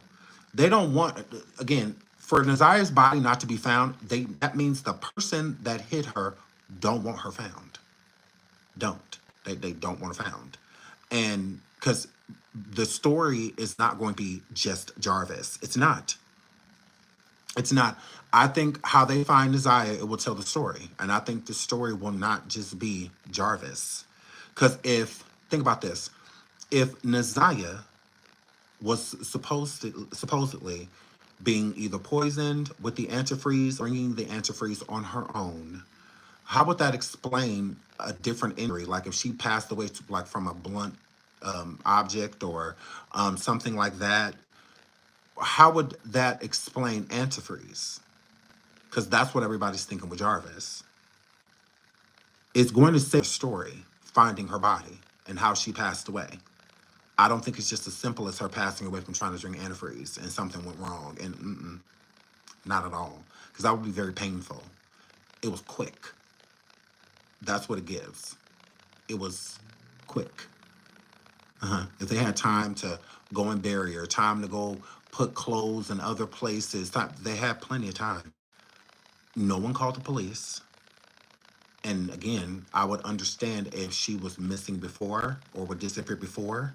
So it's just like, oh, we'll just wait till she gets home, like she'll be back, or we'll give her, until the morning, and whatnot. That is what you do with someone that has done this before, that has a track record of either running away or just being defiant. But this isn't NaZiyah's story. She's not a runaway. She's not defiant. She listens. She may rebel at times, but this isn't her story. Why not call the police immediately? If your kid is missing for the first time, or you're a guardian and you are responsible for the child, the first time they go missing, you usually get law enforcement involved. It's when law enforcement gets involved and you find out that they was just at a friend's house or with a boy or with a girl, or something like that, and was just being defiant and didn't want to come home because they don't want to listen to rules and stuff like that. They feel like they're adult already, and whatnot. So that's when if it happened again, like, okay, here you go again, like it's 8:30 and he still ain't here, or it's 8:30, she still ain't here. Okay, this is the pattern now. So that would make sense to not call the police right away or to wait till in the morning, keep calling there. And then NaZiyah did not have an actual phone. She didn't. No, she did not. Because Shannon nor Annette said anything about calling and contacting her. They said that she just didn't come home. Well, she don't have a phone, so why wouldn't you worry? The phone that she did have, it wasn't on or with her. It wasn't. Because she contacted Jarvis on the tablet, not her cell phone. No cell phone of hers was retrieved, like, out there anywhere, if there was a phone that was retrieved of her and messaging, the family already had it. Meaning Annette already had it, because Shannon said herself that her mom would take the phone from NaZiyah, the little phone that she did have. She would take it away. I guess when she would punish her, it's like, but punish her for what? We didn't really hear about any wrongdoing. Right in Detroit on the bus with no phone switching for a credit card. Right. So that is definitely why I think that when it comes to NaZiyah, why not call the police when you don't have any way of contacting her? Now, if you had a way of contacting her, then it would make sense of you not contacting authorities right away. Because she's 13. 13, no cell phone. You have no idea where she is. And then you wait all day and all night, and you still don't call the police. The school does. After you go to the school and try to convince the school that it's their fault. Crazy. They go to the school and try to convince the school that since she didn't come home, it's your problem. Where is my granddaughter? What? What? Never called the police. Not once. Not one time did authorities get involved. Girl. Crazy, crazy, crazy. Crazy. So yeah, it gives, they knew exactly what was going on. They knew what was happening. They were involved. Why am I here twice? They were involved. I gotta move myself. Okay. They were involved, but they don't want to be held responsible. They don't want to be held responsible. That's just what they were. That's sad. The little girl never had a chance. No, she didn't. The more you hear about it, the more you realize she truly did not have a chance. She didn't have a chance at all. Not barely. Not. Yeah. She was just. And it shows. It shows that she had no chance. None, because they didn't want her to have one. I think they were not just jealous. Like Shannon wasn't just jealous of, NaZiyah and what was going on between her and Jarvis. I think one of the main things that she was jealous at was NaZiyah's youth. Shannon knows the attention, in order to keep Jarvis's attention, is youth, because that's what he likes. Shannon, she didn't, you're older, I think her youth is what drove you crazy, and because you can't compete with that. You can't compete with youth because it's a time frame. You only have it for so long and then it's gone, So after, that happens, it's very unfortunate. It's very sad that she was that insecure about her own niece. Like, this is a little girl. There was no way. That's what makes this so, because how could you even mentally get yourself to the point to where you will compete with a little girl for a grown-ass man? I could never. It's like me competing with a boy for a. I'm not. You're gonna go to jail, okay? And I'm gonna make sure you never see that 13-year-old again in your life. There's nothing for me to be jealous of. It's a child. Like, you're disgusting. That's not. I feel sorry for that kid. I would feel horrible. Knowing that what was happening to him, I would feel so bad. And any way I could help him, I would. But there's nothing for me to be jealous of or mad at. I don't care how in love with the person I am with. I don't care. It would be painful enough just to hear that you're cheating, but to hear that you're cheating with a child,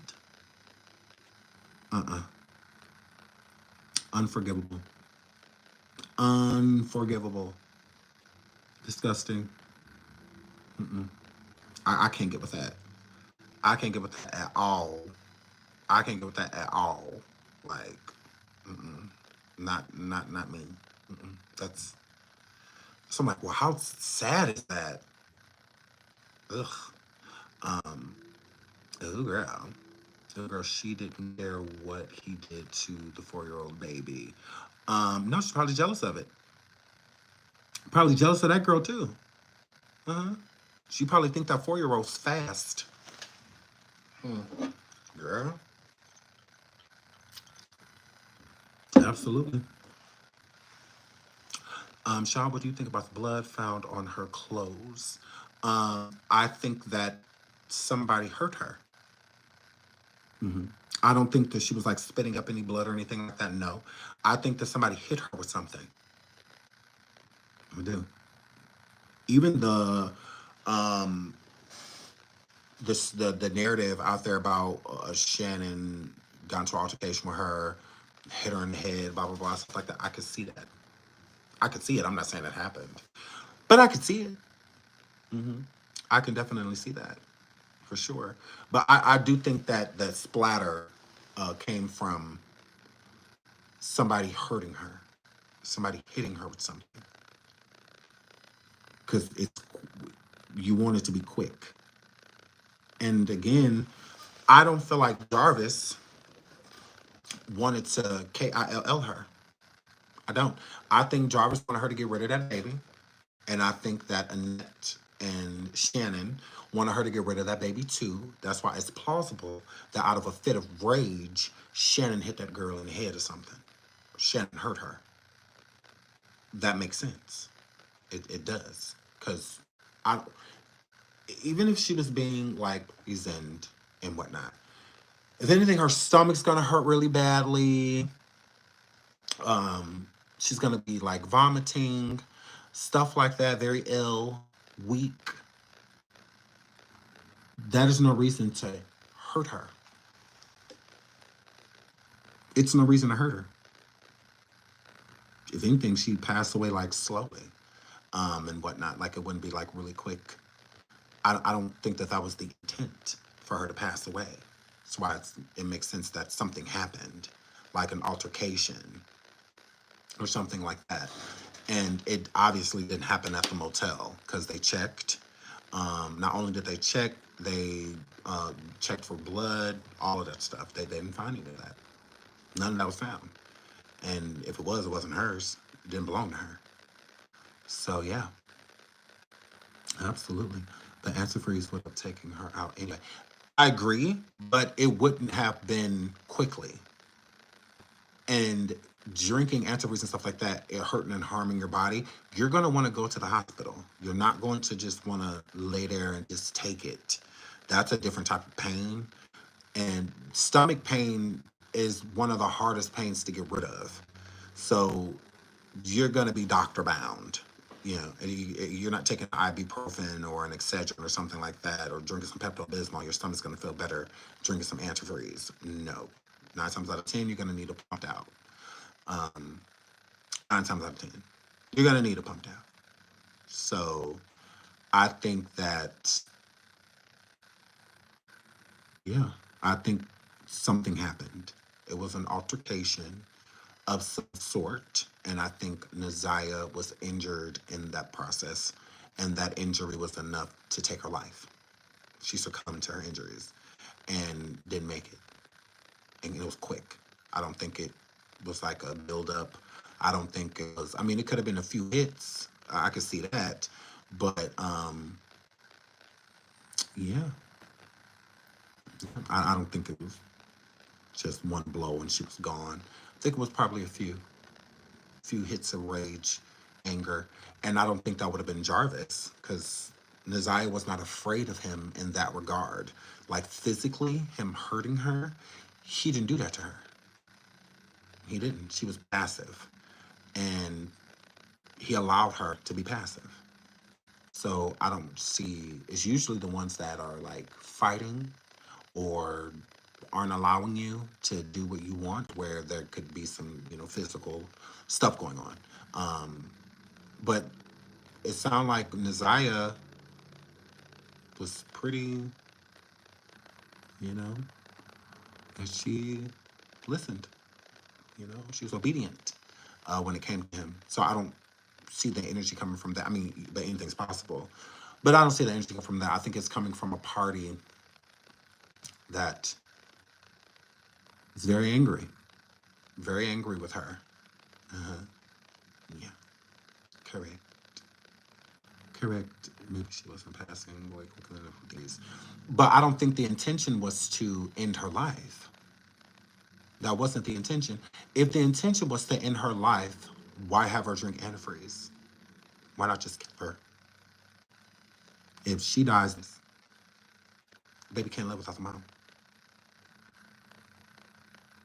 This is why I don't think the intent was to take her life. That's why you said they're idiots. But yeah, if I'm going to take your life, what's the point of having you drink antifreeze and poisoning you? And if I'm just going to bludgeon you with something or take a weapon, and if I'm just going to do that, I'm going to do that. If I'm trying to get rid of the baby can't live without you. So take your life, the baby's gone. I mean, they would have to do like an emergency C-section like immediately after a mother passes while pregnant. And a lot of times the baby still don't make it. But, they want her to miscarry the baby. Yes, that is what I believe. I believe the intention was completely to get rid of the baby. They wanted the baby to pass away, not NaZiyah. Is how I feel. Shout out to my baby Prize Possession. I love you, sweetheart. If you got a gifted membership from Prize Possession, please thank her. She is so sweet. Thank you, thank you, thank you, thank you, thank you. Please hit the like. Please hit the like. Also, why did they wait so long to delete the baby? Like at that point, the baby be kicking. You wanna know why I think that? It's because I think Jarvis lied. I think Jarvis lied to Shannon after finding out that the Plan Bs didn't work. Jarvis got NaZiyah Plan B pills. Okay, and this wasn't the first round. But I think that he got her those Plan B pills. I think NaZiyah took those pills and the pills did not take. The pills did not work. Plan B do not always work. No, it does not. It's not guaranteed. It's not like 100% no. And it also matters how far along you are if you're going to be taking those Plan Bs, right? So it's pretty much like right after conception. So it's like you have SCX and then you're taking the Plan B pills, okay? Not you have SCX, you wait a few weeks, a month or so, and then you take the plan. No, okay? It's easier to end the conception of the child when it's barely even a little, so that's what the Plan B is to get rid of the little bit, that's just in case, type of situation, but it does not always work. It doesn't. It's more women that have had no success with Plan B than actually having success. Puts it like that. And I don't think the pills took. I think this is why I know for a fact that Jarvis got NaZiyah pregnant more than once. Because I think the first time when she did the Plan B pills, which was when Shannon was pregnant, because y'all remember, Shannon has a baby, an infant baby, okay?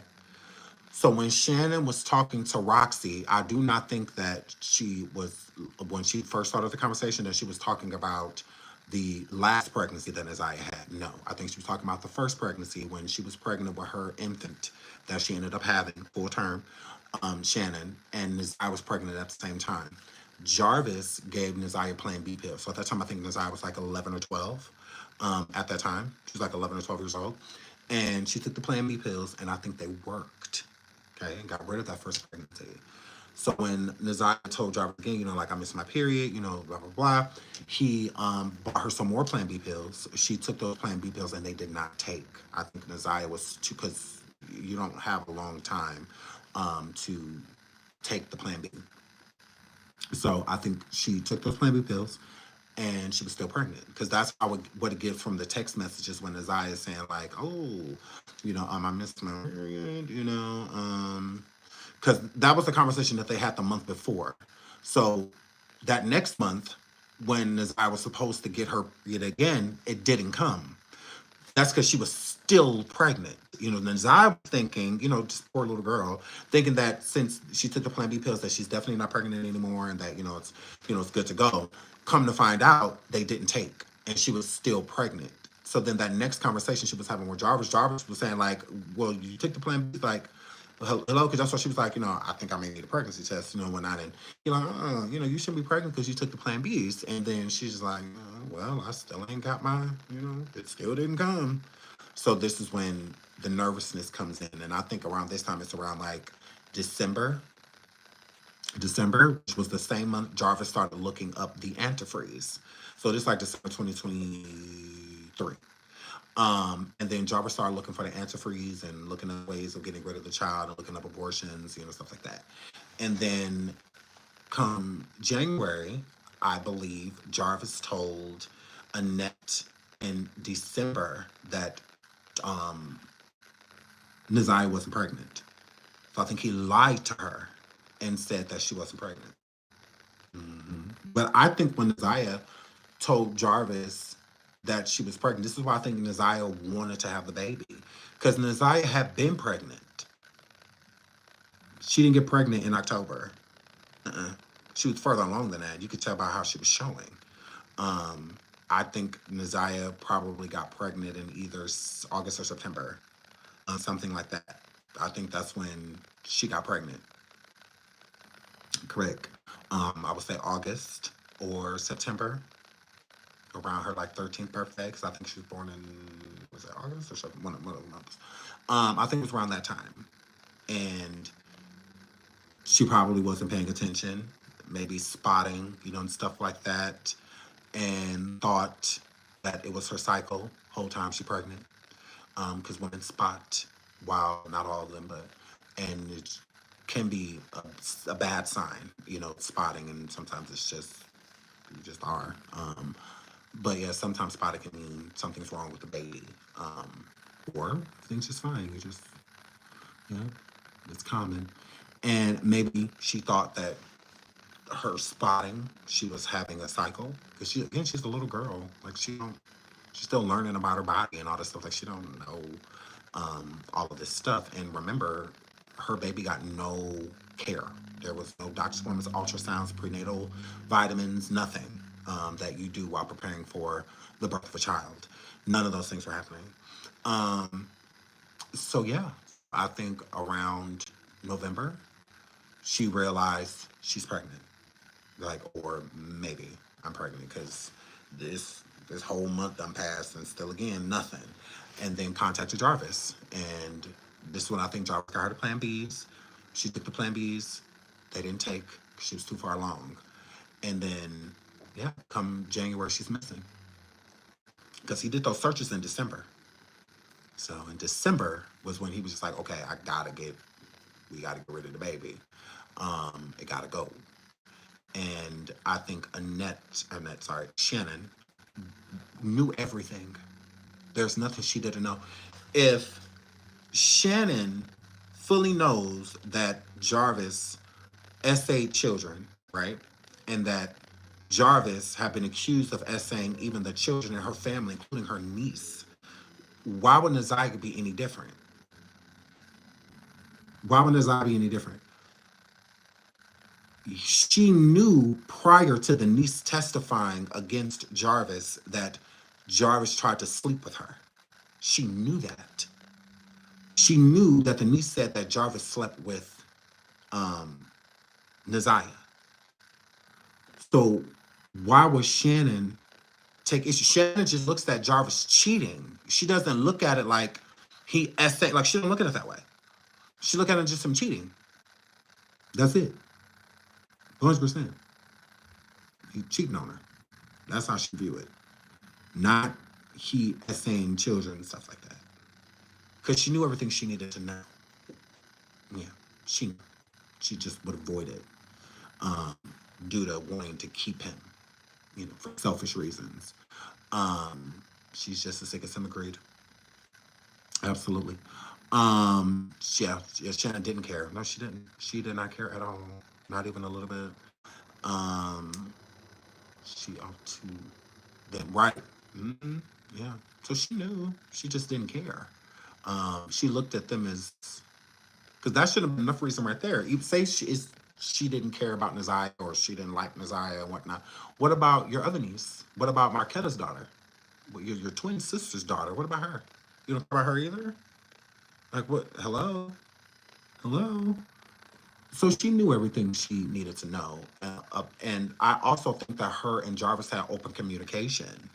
I think that you would think if she slept with if the sister slept with Jarvis and all of that stuff, why would and she knows that Jarvis, essays kids, that he sleeps with kids, why wouldn't they talk about NaZiyah? Why wouldn't they talk about it? Again, if she looks at these girls as just the females, not children, since she's not looking at them that way, why wouldn't he be like, I got her pregnant or she pregnant by me? And not even that, is Shannon questioning him about it. If Shannon looking at his eye, you can tell when somebody's pregnant. If she looking at his eye like, okay, she pregnant. That's your baby. Why would Shannon not have that question? Now she's stupid, but she ain't that stupid. She's stupid, but she ain't that stupid. If this dude in your house been kicking, even if it's not your niece, say it's a woman of age, a cousin of yours or a friend of yours that is of age, and you seen, your man kicked it with them, often they get along well. Your man got a shop and they be going up to the shop, helping them out, all of that stuff. And you don't see this friend with nobody else. You don't see this friend with no other man or nothing like that. And then all of a sudden she pregnant. And she come tell you that she pregnant. You ain't gonna question your man at all. You're not gonna have any. But now, if you see that she's dating someone or in a relationship, or then she come tell you she's pregnant, it's not too much. You're like, oh, okay. It's really not too much for you to think of. But if you don't see them with anybody else, the only time you see them with a man is yours, it gives reason to question. It really do. It really do. Uh, correct. Um, he was barely her man too, right? He wasn't her man at all. Even still to this day, she was sharing him, and she didn't mind it. She just wanted, all of his attention. That's all. She's not jealous of the cheating because she can't control it. What she's jealous of is attention. Is what she is jealous of. Mm-hmm. Correct. She was jealous of the attention. We talk about criminal past. Sure. Yeah, sure. I do like about his criminal past. Yeah, I can do that tomorrow. Yeah, I'll pull up. I'll show y'all. His rap sheet is long. Like his rap sheet go crazy. So are they charging anyone else in this case? Hopefully Shannon. Again, I'm looking into what I see. She may have a warrant, and the warrant's from 2025. So I'm curious to see what it means. Because I'm just gonna call the police station if I can figure it out on my own. I'm like, what does this mean? What does this mean? Is this a warrant? What is this? So because it doesn't say like warrant, but it doesn't mean that it isn't one. NaZiyah's great aunt said if she has spoke to CPS, he wouldn't be a registered offender to This day. Oh, wow. Crazy. These women just being jealous of little girls. It's crazy. Just came across the 9-year-old girl. It's crazy. Yeah. And who knows how long this has been happening to NaZiyah. And I don't believe that Jarvis is the only male in that home that did something to her. I don't think that at all. I also think that's why she was so open to what was going on between her and Jarvis. Because one of her uncles had allegedly already been doing this. So if he was doing it, why can't Jarvis? You know, you're a product of your environment. You do what you know. And when there's no one there protecting you, it's harder to put up a defense when you don't have anybody to back you. It's just you. Right, the uncle grandfather, correct. Don't want to put her in the lap. And when I think that's her first predator, in my opinion. I think he was first. Grew. Yes, with the pizza boxes and all this with the destroyed home. You talking about that Nicole Harrison story?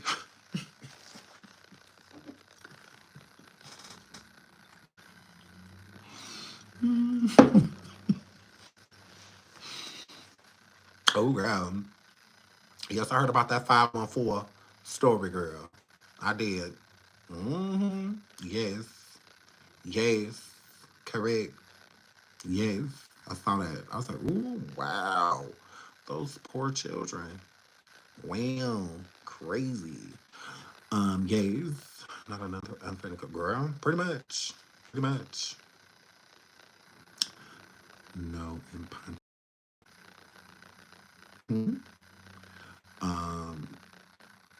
In a car? That's a huge red flag. A child used to say, well, she clearly was dumb. Here for everybody. Right. He was very so much. He was like for everybody. Everybody. Um, and it's like, who wasn't he sleeping with? He sleeping with like 50 people. Like, ugh. If he had a 4-year-old something, y'all ain't had none? Crazy. Crazy. That is insane.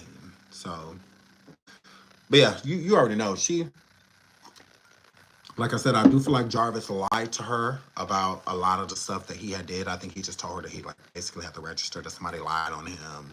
You know, blah blah blah. I really don't think he told like the truth. I don't think he told her like I gave a 4-year-old. I don't think he said that. I think he just dialed it up to make it look innocent. You know, like I'm accused, but I'm not guilty. I think he did like that. You know, that's why I heard dumb arse talking about, well, if society gave him another chance, why can't I? Who in society said they gave him a second chance? Girl, he just got out of jail. That's all that, you goofy, stupid. He just got out of jail, released back into society. Not you act like all of society was outside like, yes, Jarvis, we forgive you. We forgive you. Just don't do it again. But we forgive you, Jarvis. It's us, society. We forgive you. Shannon, you forgive him too, girl. We did. I'm what's society? I said, where are you getting that from? God, you're dumb. I said, you mean he was released back into society? Because who said he was forgiven? You act like you said, well, the mother and the person that he did it to, the victim, forgave him. So why shouldn't I? That would make sense. That, I mean, well, not even still, it still wouldn't make sense, but I would still understand, I guess, why, you know, you're giving him a second chance or whatever. But the mother and the victim didn't forgive him. They're part of society. They didn't. And this is how you know that she is still with him and that she has everything to do with NaZiyah passing away, because she still has not said one ill word about him. One ill word. How do you care more about protecting his already tainted and destroyed reputation over your own family? Your niece is gone. You should be on here calling him everything but a child of God. You should be on anytime they put a camera or a microphone in front of you cussing him the out. But how can you do that when you were involved? How can you do that when you were involved? So to speak ill on his name, he protecting you right now. That's what it gives. I have to protect him because he's protecting me. Because if he really took NaZiyah's life, you should be the main person saying that. You won't even say that. You won't even. She says that she thinks NaZiyah may still be alive. So if say NaZiyah isn't, say NaZiyah is deceased. Shannon, how did that happen? Who did it? Wouldn't it be Jarvis? So again, why are you not speaking ill on him? We don't care if y'all have kids. So the what? So what does that mean? Like who cares if y'all have kids? So at this point, them kids, when because we know where they at. We don't know where NaZiyah at. Where's NaZiyah? That doesn't even make sense. Stupid. Say the dumbest stuff. Like for real, for real. Say the most ignorant stuff. That's stupid. It shows how complicit you are. Because you won't even speak ill. You won't even be like, he needs to go down, he needs to go to jail, he needs this. You on Facebook doing a countdown until he get out. You're doing a countdown for the person. So what? So y'all can end them? So y'all can unalive them? Is that what the countdown's for?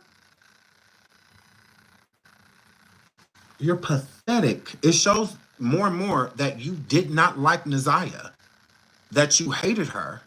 And not only did you hate her, you're glad she's gone. You're glad. You're glad.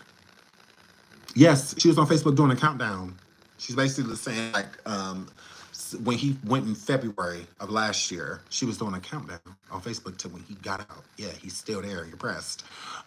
Yeah. So it shows that you still have feelings for him, that you still want to be with him, and you protecting him. I feel is because you're protecting yourself too. You're not just protecting him. No, you're protecting yourself as well.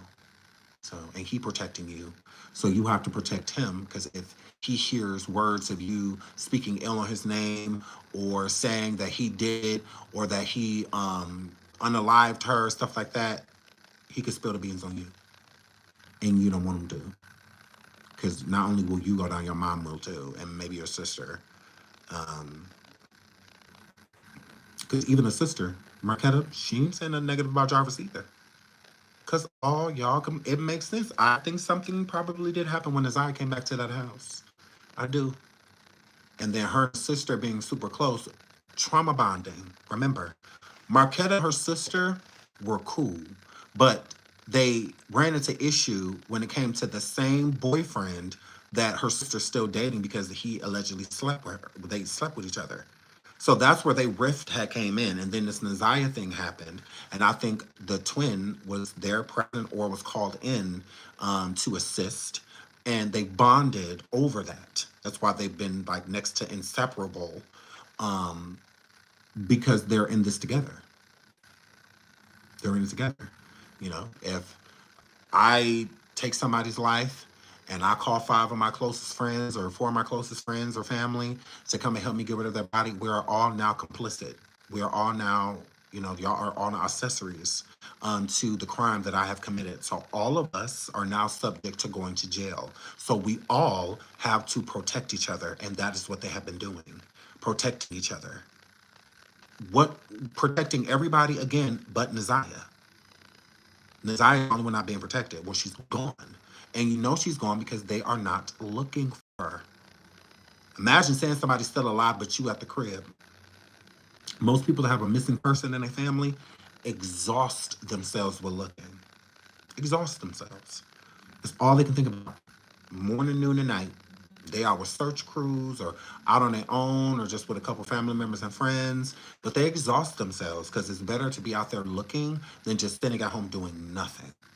You know, the nothingness is what drives people into depressions and, you know, all of that. So it's better to be moving and, you know, trying to do your best to find the individual instead of just sitting there driving yourself crazy, wondering where they are and if they ever come back. So yeah, they're not looking for her because they know she's gone.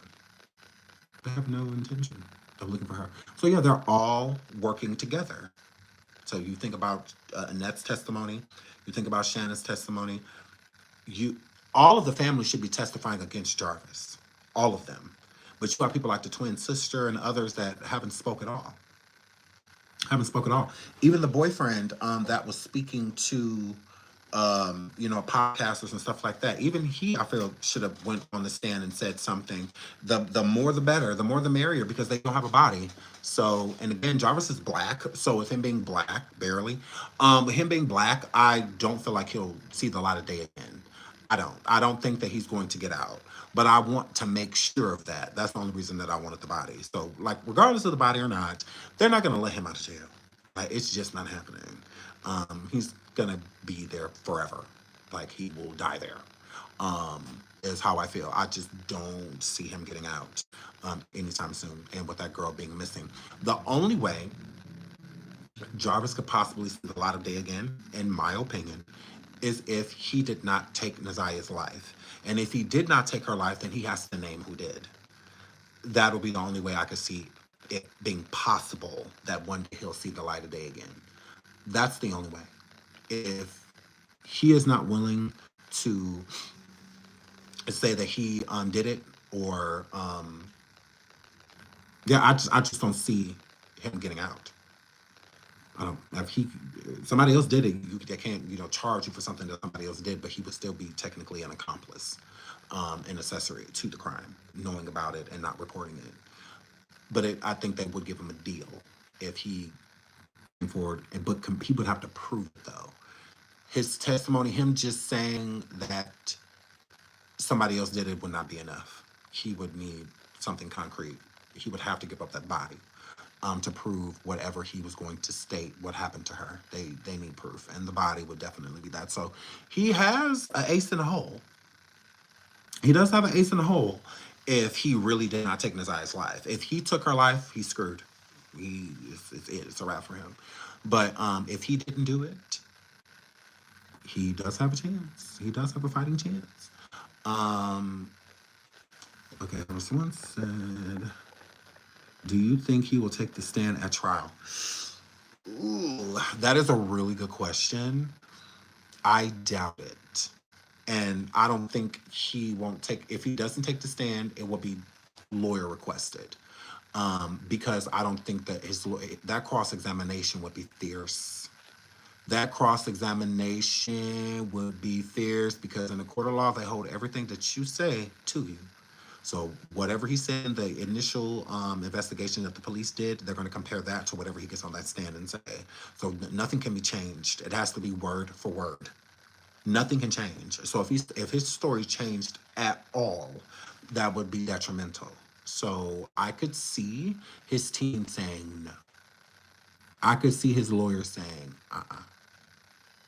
don't you get on that stand. Don't you get on that stand. I could see his lawyer saying that. It wouldn't be the best thing for him to do to get on that stand, not at all. Not with those testimonies and then you got to think about all those testimonies because all of that can be brought up against him. About whatever he did to the other young ladies, whatever he did to the other family members. All of that will be brought up against him. Those questions will be brought up. The last locations of NaZiyah and all of that. Them having proof. His own sister testified that he was with NaZiyah. It's too much evidence against him at that point.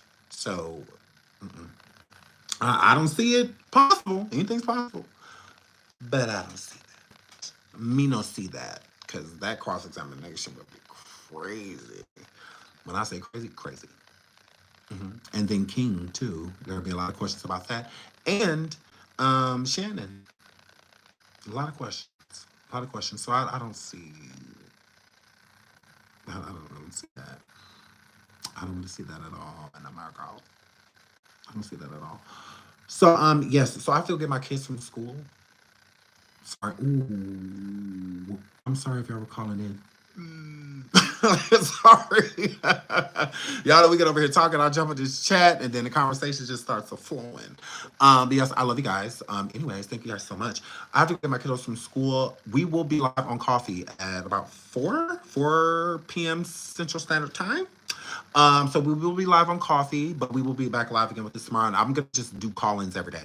So, if you guys, so I'm do call-ins every day. So you ain't gotta worry about that. So, and we will keep this going. So, if y'all have anything that y'all want to put into it or say something, don't worry. We'll make sure that your voices are heard because I love to hear from the audience. I love to hear from you. But I'm glad I looked down because I would have just kept going and going and going. But I have to go get my kiddos. I love you guys so much. Please hit the like on the replay and subscribe if you haven't already. Sean, look into the story that came out. Okay, I will. Yes, yeah, I'm gonna call next time. Okay, Dominique, I'm gonna hold you to that. You better call too, girl. So I love you guys. So I will see y'all in the next show. The West Island. Oh my god, I love you guys. So I love you guys. I have to get out of here. But I will see y'all later. Okay? And until the next show. Mwah. Bye.